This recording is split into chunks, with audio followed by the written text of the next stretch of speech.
Hello and welcome back to the Corruption of Colton podcast. This is episode 46, and before I go too in depth into this week's album, prayers go out to former President Donald Trump and now Republican nominee Donald Trump, because last week at his Pennsylvania rally, he was shot by Thomas Matthew Crooks, and he was shot in the ear. Fortunately, he survived, but still, this is a tragedy in our country and a stain on the election.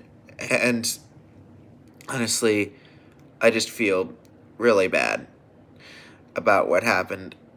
This is completely unacceptable, and this should and could have been avoided if the Secret Service was actually paying attention. So prayers go out to Donald, Melania Trump, Ivanka Trump, Donald Jr., and anyone else involved in the Trump family, and anyone who loves Donald Trump, his friends, his co-workers, his colleagues. I was actually editing the Bad Company album review when this happened. I was unable to put this clip into that video, which I wish I could have, but unfortunately that's not possible. But I did want to put it in the front of this review. I wanted it to be center stage. So, with that out of the way, if you're watching on YouTube, remember to like, comment, and subscribe, because I post new album reviews every week. And for those on podcast platforms, you can follow the podcast and leave me a review. Anyways, the album we're going to be taking a look this week is Buckcherry by Buckcherry, released in 1999. It has currently sold 750,000 copies as of 2024, which means the album has been certified gold in the United States. Buckcherry is one of my favorite bands of butt rock, as it is called, along with bands like Nickelback, Seether, Creed, Stained, that type of music. And let's get right into the first track, Lit Up. This first track, Lit Up, is about Josh Todd's experience with cocaine, specifically the lyrics and tempo reflecting how he felt on the drug, describing the feeling as magical and amazing. Alright. Well, I'm gonna say this wasn't a really strong song. I don't think I would have personally picked this as the first single for my debut album if it were me. I honestly think there are stronger songs on this album that should have been first singles. I think that this just isn't a strong song in general. The lyrical content's fine. The theme's fine. That's not the problem. It's just that I don't think the instrumentation or guitars are that interesting. I don't think the lyrics are that interesting.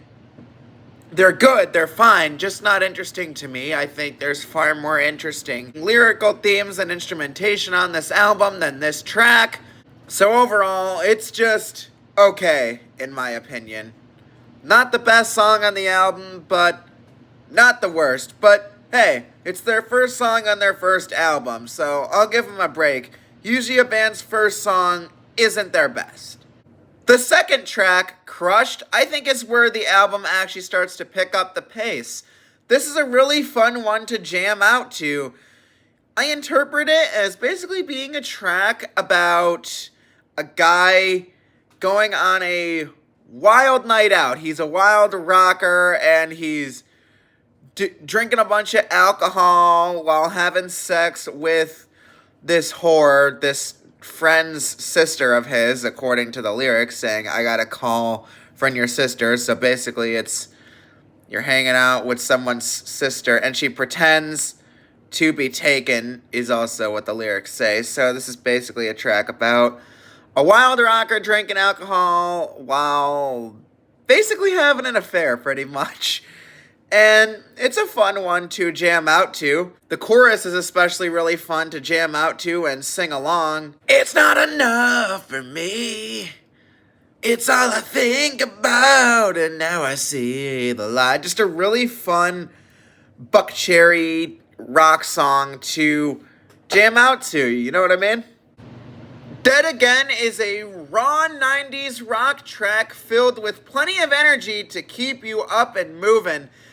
And then it has a perfect melodic chorus to even things out before the energetic verses. Honestly, a really well put together track.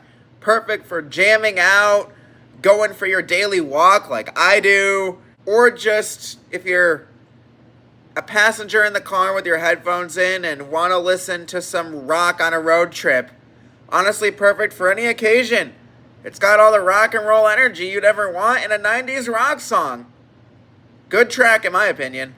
I'm just gonna say it. This next track, Check Your Head, is a clusterfuck. I don't even know what's going on.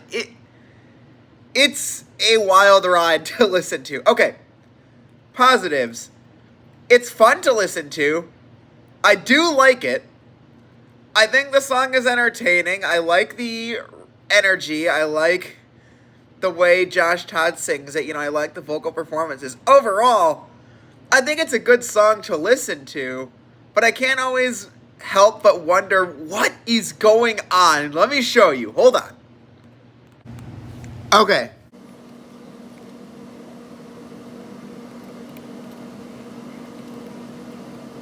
Let me go with the F.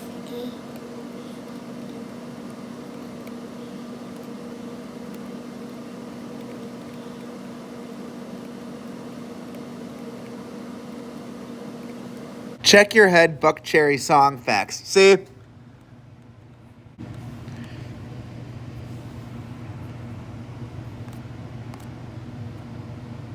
Now explain to me what the heck this means. Let me read to you exactly what's pulled up right here. All right. I want to make sure that we're on the same page. Jesse died today. I heard the news. It's safe. What about that is safe to begin with? He photographed nude at age 13. And it was a friend of mine. Okay, what? He died before his time, dead on acid at age 18. So this could be drug overdose. Obviously, people can't overdose on acid. But then it takes a turn. Oh, you still bitch about your payments. All right. It's funny how your looks predict your statements also. And ignore the ad. There's an ad on my screen. Just ignore the ad on my screen. It's funny how your looks predict your statements. Is this about, like, drug overdose and, like, regret? It represents this phase I'm in. Is this about, like, is the songwriter also on drugs and they're worried and, like, it predicts how their life is going to end up if they keep doing drugs? Is it about loan sharks with the bitch about the payments? These lyrics, if I'm to be completely honest, don't make sense at all. So yeah, it's a good song to listen to. I just can't seem to make sense of it for some reason. But good track. Let's move on. Dirty Mind is another fun one. I especially find the chorus to be really fun. I'm gonna die in your dirty mind. I'm gonna die in your dirty fucking mind is just a really fun one to shout at the top of your lungs if you're home alone. And if you're around other people, it is a fun one to just hum along to as you're listening to it. It's one of those songs that, like, you blast when you're in your car. The windows are rolled all the way down. You turn the song up and you're just driving around with your friends. Just the perfect vibe for riding around with your friends while listening to a rock song. The next time I'm in the car with one of my friends, I'm going to say, hey, put on Dirty Mind by Buckcherry. Because me and my friends actually do like to drive around and just go get food, like go grab food at Five Guys or go to like Jersey Mike's or Taco Bell. And we like to listen to a song. Like usually my friends and I will be like, my friend will be like, hey, pick a song, because my friend's the primary driver. And he'll be like, hey man, pick a song. And usually I pick a metal song from like Asking Alexandria or Megadeth or Metallica or Exodus, Testament. But like next time I'm gonna say, hey, nothing wrong with butt rock. Put on Dirty Mind by Buckcherry, because it's a good song. For the Movies was another one of the singles from this album, and small tangent here, but the singles on this album just aren't really good. I do think For the Movies is slightly better than the first single, Lit It Up. Like, Lit It Up is a song that I skip when listening to this album, but like, I don't skip this one per se, but I honestly could go with or without this one. I skip it sometimes, not all the time, but like, For the Movies, I'm like, it's okay. I could go with or without this one. And that's my problem, is there aren't strong singles on this album. Like, a lot of the albums we reviewed on this show at least have strong singles. Aaron Lewis's The Road had Granddaddy's Gone.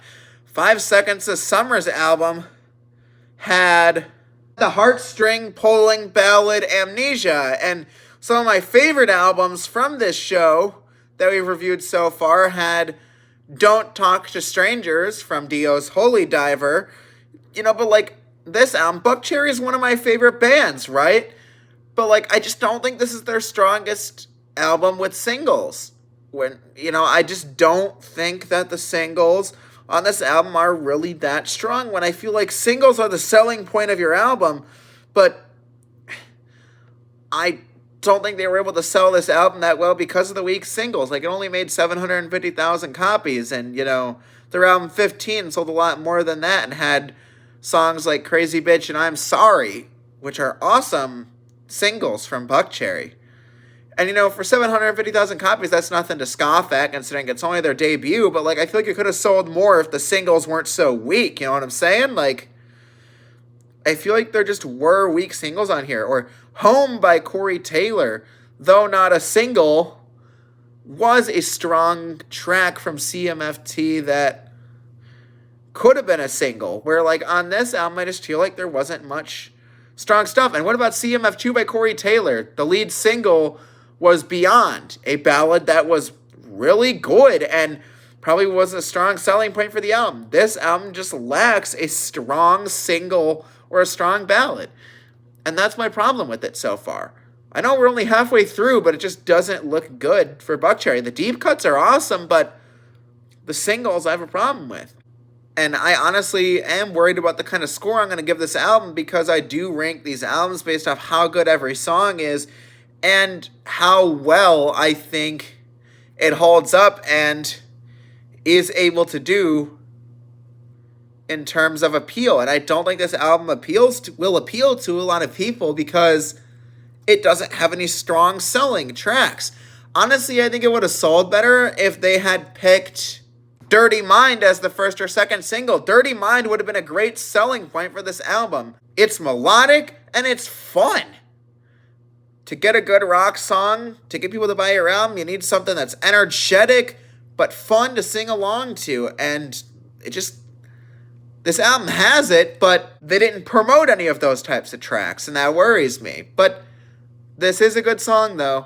Just not my song. It's just, it's good, I guess, but like, really, it's more just okay. It's okay. Lawless and Lulu, though not a single, but actually a deep cut, is the first weak deep cut on this album. We've entered this album's second half, and I feel like the first half's a little bit stronger. Lit It Up was a weak start, but tracks 2 through 5 kind of picked things up. Then we had For the Movies, the second single, which I think didn't do too well. And Lawless and Lulu doesn't do much for me. I don't think it's that strong of a Buckcherry song. I'm giving it some grace because this is only the first Buckcherry album, but still, there are better Buckcherry songs out there, and better Buckcherry songs on this album, like Dirty Mind, that honestly, they should have continued with that vibe on the second half of the album. So, Lawless and Lulu, nice try, Buckcherry. Nice attempt at a song, but doesn't appeal to me. Just okay. Related has a strong melodic chorus that I think is fun to listen to, but the verses are too weak to save the song. There are some songs where I can go, hey, the chorus at least saves the song. But then we have songs like this where the chorus is good, but the verses and the lyrics are just too weak to actually save this track from being just fine. And that's how I feel about Related. It's fine. Nothing bad, nothing good, nothing offensive to my ears. It's fine. You know what I mean? It's fine. I think the best way to describe the second half of this album is inoffensive. Inoffensive. They're just okay. Nothing I hate about them, nothing I love about them. So, it's inoffensive. I was going to review each track by track, but that's when I realized I would just be saying the same thing over and over again. That it's fine, that it's okay, oh, I don't hate it. So I'm just going to kind of go over them all at once and say, they're fine. If you were wondering what those tracks are, they're Borderline, Get Back, Baby, and Drink the Water. If you want my opinion on what was the best of them or what was my favorite of the Met tracks, Baby is a cheesy and decent attempt at a ballad, but I think that I'm Sorry from the Buckcherry Album 15 does that concept much better, but it is still my favorite one. I think there's still some sense of emotion and effort put into the track, though cheesy, so I can't help but like it to some degree. So I'd say that one's my favorite. But overall, I'd say this album is a 6 out of 10. The first half is pretty strong. I mean, we don't open up that strong. Lit It Up was a weak track, but tracks 2 through 5 do pick things up. My personal favorite of them being Crushed and Dead Again, and I do like Check Your Head, though it is quite confusing. For the Movies, as you know, was a better single than Lit It Up. And then you have this whole second half that's just kind of there. It's bleh. But Baby is pretty good. So overall, I give Buckcherry by Buckcherry a 6 out of 10. There are better Buckcherry albums out there. This might not be the weakest of them, but it's definitely not one of the best. I know I'll definitely be able to tell you what I think once I do a Buckcherry albums ranking video, which I do plan to do in the future, but for right now, I would say this is on the weaker end of Buckcherry albums. But thank you for watching or listening to this episode of Corruption Occultin Podcast. Remember to like the podcast, and if you're on podcast platforms, leave a review. If you're on YouTube, like the video, comment your thoughts on the album, subscribe, and turn on notifications. And I will see you guys next week for episode 47, where we will be talking about the debut album by a little band called Battle Beast. Thank you so much for watching or listening. This is Colton, signing off.